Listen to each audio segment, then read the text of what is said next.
was a rainy Thanksgiving, and since our family is small, our gatherings are intimate. For dinner at my mom's house, it was just my mom, my two sisters, our grandparents, and me. My older sister Nancy moved out years ago, but my younger sister Jamie and I still live at home. Our grandparents live 20 minutes away, while our dad's side of the family resides in another town. We were all involved in cooking, with our grandma also bringing some dishes.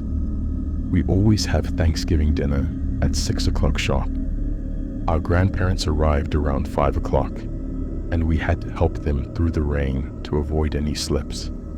Once they were inside, we put on the football game in the living room, and I joined my grandparents to watch it with my grandpa, a big Cowboys fan. My sisters were in the kitchen assisting my mom. The rainstorm made for a cozy and relaxed Thanksgiving evening initially.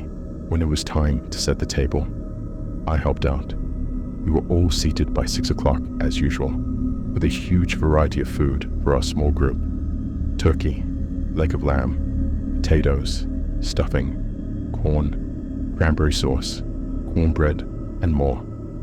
We ate, drank wine, and talked before moving to the living room to watch the football game. Sometime before the game ended, the doorbell rang. It was still pouring, and we weren't expecting anyone. My mom said, "Oh no, what if that's your father?"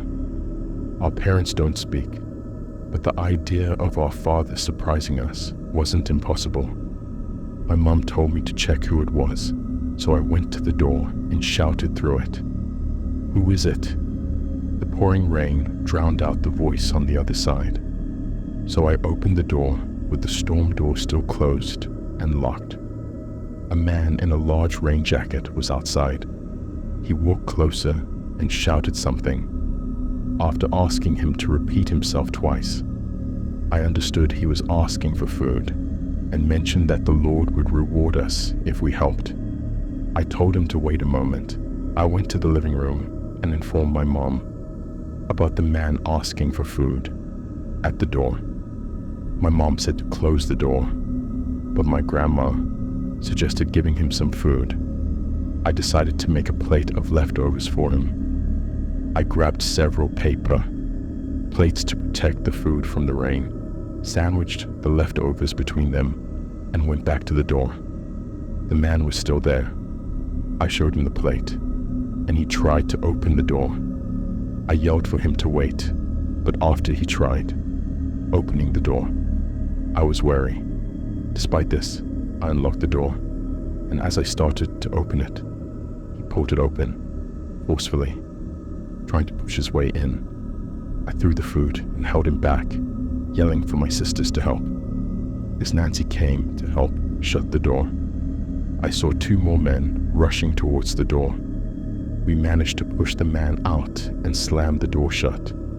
I ran to the backyard door to ensure it was locked. As the only able-bodied man in the house, I felt responsible for protecting my family. Everyone was in a panic. As we brainstormed what to do, we eventually decided to call the police. While my mom called, I kept an eye on the windows. Despite the rain, I saw men running through the backyard. They tried to open the back door, but failed, and then ran back to the gate before disappearing. When the police arrived, the food I had dropped on the front stoop was still there. It was clear the men weren't there for the food. Our Thanksgiving was almost ruined, if not for my and my sister's quick actions. My grandma's heart was in the right place wanting to help, and I was influenced by her. However, trying to do the right thing can sometimes backfire. We installed a doorbell camera soon after,